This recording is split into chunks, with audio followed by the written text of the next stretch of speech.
నమస్తే అండి. సుబ్బారావు గారు నమస్తే. సుబ్బారావు గారు, ఒక నిందితుడికి అనుకూలంగా సాక్ష్యం చెప్పాలి, లేకపోతే చంపేస్తాము అని బెదిరించడం అసలు పిటిషన్లో మీరు పిటిషన్ వేశారు, దీంట్లో ప్రస్తావించారు కూడా. అసలు ఏంటి పిటిషన్లో మీరు ఏమేమి విషయాలు ప్రస్తావించారు, అసలు ఏం జరిగింది?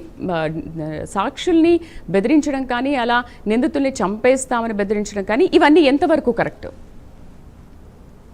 గతంలో అనంతబాబు గారు వీధి సుబ్రహ్మణ్యం అనే తన మాజీ డ్రైవర్ మీద హత్య చేసి డోర్ డెలివరీ చేశారనే ఆరోపణల మీద అతనే ఒక్కడే ముద్దాయి అని చెప్పేసి గతంలో ఛార్జ్షీట్ వేయటం జరిగింది. ప్రభుత్వం మారిన తర్వాత వీధి సుబ్రహ్మణ్యం తల్లి గారు డీజీపీ గారికి ప్రభుత్వానికి విన్నవించుకుంది. నా పిల్లవాడు చాలా బలవంతుడు అనంతబాబు కన్నా, కానీ 31 బహిర్గత గాయాలు 3 అంతర్గత గాయాలు చేస్తున్నా నిమ్మకు నీరెత్తినట్లుగా ఎదుర్కోకుండా ఉండే ప్రసక్తే లేదు. అనంతబాబు గారు ఒక్కళ్లే కాదు, ఇంకా ఉన్నారు దీంట్లో. కాబట్టి తదుపరి విచారణ జరిపి మిగతా దోషులను కూడా గుర్తించండి అని చెప్పిన దాని మేరకు ప్రభుత్వం డీజీపీ గారి ఆదేశాల మేరకు సిట్ వేశారు. సిట్ పరిశీలనలో చాలా స్పష్టంగా టెక్నికల్ ఎవిడెన్స్ కానీ, సైంటిఫిక్ ఎవిడెన్స్ కానీ, ఎఫ్ఎస్ఎల్ రిపోర్టులు కానీ, లేకుంటే సాక్షుల యొక్క తదుపరి విచారణలో వెల్లడైన అంశాలు కానీ చూసిన తర్వాత అనంతబాబు గారి యొక్క భార్యామణి కూడా దీంట్లో పాత్ర స్పష్టంగా కనపడింది కాబట్టి ఆమెను కూడా రెండో ముద్దాయిగా పెట్టి సప్లిమెంటరీ ఛార్జ్షీట్ వేయడం జరిగింది.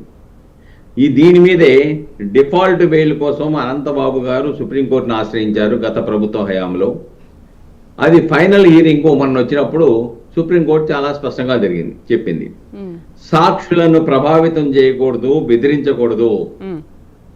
అంతేకాకుండా టైం బౌండ్ నవంబర్ 30వ తారీఖు లోపుగా అన్ని కార్యక్రమాలు ముగించి దాంట్లో తీర్పు చెప్పేయాలని చెప్పేసి ఎప్పుడు ఏమి చేయాలో నిర్ధారించింది. ఒక స్పెషల్గా ప్రత్యేక న్యాయస్థానాన్ని ఈ కేసు గురించి నిర్ధారించాలని చెప్పింది. దాని ప్రకారం ఎస్ఐఎస్టీ కోర్టు కాకుండా జిల్లా ప్రధాన న్యాయమూర్తి కోర్టుకి బదిలీ చేశారు కేసుని. అక్కడ విచారణ జరుగుతుంది. తర్వాత అనంతబాబు గారి భార్యని డిశ్చార్జ్ చేయండి, మా అమాయకురాలని వేస్తే దాంట్లో వాదించాము.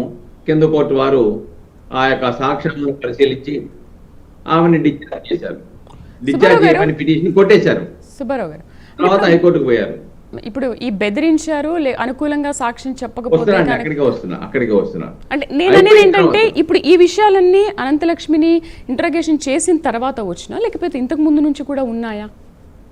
ఇంతకు ముందు నుంచి కూడా ఉన్నాయి. కానీ అప్పుడున్నటువంటి పోలీస్ అధికారులు ముద్దాయిలకు సహకరించారు, ప్రభుత్వంలో ఉన్నారు కాబట్టి సక్రమంగా చేయలేదు. చేయకపోవడం వల్ల అది నిర్ధారణ అయిన తర్వాతే కదా ఆ 4 పోలీస్ అధికారులను కూడా ఈ ప్రభుత్వం వచ్చిన తర్వాత సస్పెండ్ చేసింది. ఈ భాగమా అవి చేయలేదు కాబట్టి వాటిని ఇప్పుడు చేశారు కాబట్టి వెలుగు చూసినాయి. ఒకటి. ఇప్పుడు కేసు స్టేజ్ ఏంటంటే, ఆల్రెడీ సుప్రీంకోర్టు ఆదేశాల మేరకు రేపు మమ్మల్ని ఏమో కేసుకు సంబంధించినటువంటి మెటీరియల్ విట్నెస్ ఎవరో వాళ్ళ లిస్టు వేయండి, అలాగనే సాక్షులకు రక్షణ కల్పించాలని చెప్పేసి ఏదైతే చెప్పామో రక్షణ ఏమి కల్పించారో పోలీసు వాళ్ళు దానికి సంబంధించిన సమాచారం కోర్టులో దాఖలు చేయండి. అలాగనే మీరు వేసిన తర్వాత రేపే వారమో 10 రోజుల్లో తిరగకుండానే కేసు విచారణకి ఏ రోజు నుంచి ప్రారంభమవుతుందో నిర్ధారిస్తామని చెప్పారు గత వాయిదాలో. ఎప్పుడైతే కేసు విచారణకు వస్తుందని చెప్పేసి న్యాయమూర్తి గారు స్పష్టంగా టైం అడిగినా ఇవ్వకుండా, లేదు నాకు సుప్రీంకోర్టు ఆదేశాలు ఉన్నాయి, ఈ కేసు కోసమే నన్ను ప్రత్యేక న్యాయమూర్తిగా నియమించారు, నేను విచారణ జరుపుతాను, వారం కన్నా టైం ఇవ్వనని చెప్పారో ఆటోమేటిక్ గా విచారణ జరుగుతున్నప్పుడు కొద్దిగా కంగారు వచ్చి ఉంటుంది. దాని పర్యవసానంగా దీంట్లో ప్రధాన సాక్షులు ఎవరైతే ఉన్నారో వాళ్ళ దగ్గరికి వెళ్ళి వాళ్ళని బెదిరించి కొంతమంది శక్తులను పెట్టేసి బెదిరించడం, ఏదో వేరే చోట దాయటం, లేదంటే మీరు సాక్ష్యం ఏం చెప్పినట్టే చెప్పాలి తప్ప మీరు చెప్పినట్టు చెప్పిన తర్వాత మీ ఇష్టం, మేము సిఐని మార్చుకున్నాము, న్యాయస్థానాన్ని మార్చుకున్నాము, న్యాయవాదులు, ఇవన్నీ మామూలుగా వాళ్ళని కన్విన్స్ చేయడానికి చెప్పినటువంటి అంశాలుగా మనం చూడాలి. చేసి చివరికి బలవంతాన మనిషికి 1 లక్ష రూపాయలు ఇస్తుంటే మేము తీసుకోమన్నారు. కానీ నిర్బంధించి భయపెట్టేసి వాళ్ళ చేతుల్లో పెట్టారు. చివరికి ఈ విషయం వెలుగు చూసిన తర్వాత వాళ్ళు కోర్టుకు పోలీస్ స్టేషన్కి వచ్చేసి ఆ 4 లక్షల రూపాయలు నలుగురికి చెంది పోలీసులకు స్వాధీనం చేశారు. అంతేకాకుండా దీంట్లో ఇంకో ముద్దాయి ఉన్నాడు A4 అని, ఆయన దీంట్లో A4 గా పెట్టారు. ఓకే. ఆయన ఈ యొక్క కార్యక్రమం చేయడానికి ఆయన పురమాయించారు. దాని పేరు మాగంటి రాంబాబు అనే అతను. పోలీసుల యొక్క ఇన్వెస్టిగేషన్ లో ఆయన మీద అనేక కేసులు ఉన్నాయి. Habitual offender. ఆయన మీద 2025 సంవత్సరంలో రౌడీ షీట్ ఉంది. అంటే ఎంత భయంకరమైనటువంటి పరిస్థితులు కల్పిస్తున్నారు అవుతుంది సాక్షుల విషయంలో.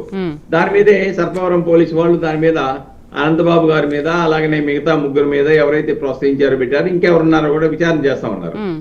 కాబట్టి దాన్ని ప్రాతిపదికగా ఇక్కడ అనంతబాబు గారికి బెయిల్ ఏమని ఇచ్చారు? సాక్షులను ప్రభావంతం చేయకూడదు, బెదిరించకూడదు, ఆ కండిషన్ మీద బెయిల్ ఇచ్చారు. కాబట్టి అక్కడ ఆ పని చేశాడు. కాబట్టి ఇక్కడ బెయిల్ యొక్క నిబంధనలను ఉల్లంఘించినారు. కాబట్టి బెయిల్ రద్దు చేయండి, విచారణ జరపండి, లేకుంటే ఫెయిర్ ట్రయల్ జరగడం సాధ్యం కాదు అని చెప్పేసి చట్ట ప్రకారంగా ఆ యొక్క బెయిల్ రద్దు చేసి విచారణ జరపండి అని చెప్పేసి మేము పిటిషన్ వేశాము. దీని మీద కూడా రేపు వాళ్ళ కౌంటర్ వేసి రేపే వింటామని చెప్పారు న్యాయమూర్తి గారు. కాబట్టి దీని మీద అనంతబాబు గారి యొక్క వీధి సుబ్రహ్మణ్యం కేసులో పొందిన బెయిల్ను రద్దు చేస్తారా, వాద ప్రతివాదాలు విన్న తర్వాత న్యాయమూర్తి గారు నిర్ధారిస్తారు. రైట్. మధుసూదన్ రెడ్డి గారు నమస్తే అండి. నమస్తే మేడం.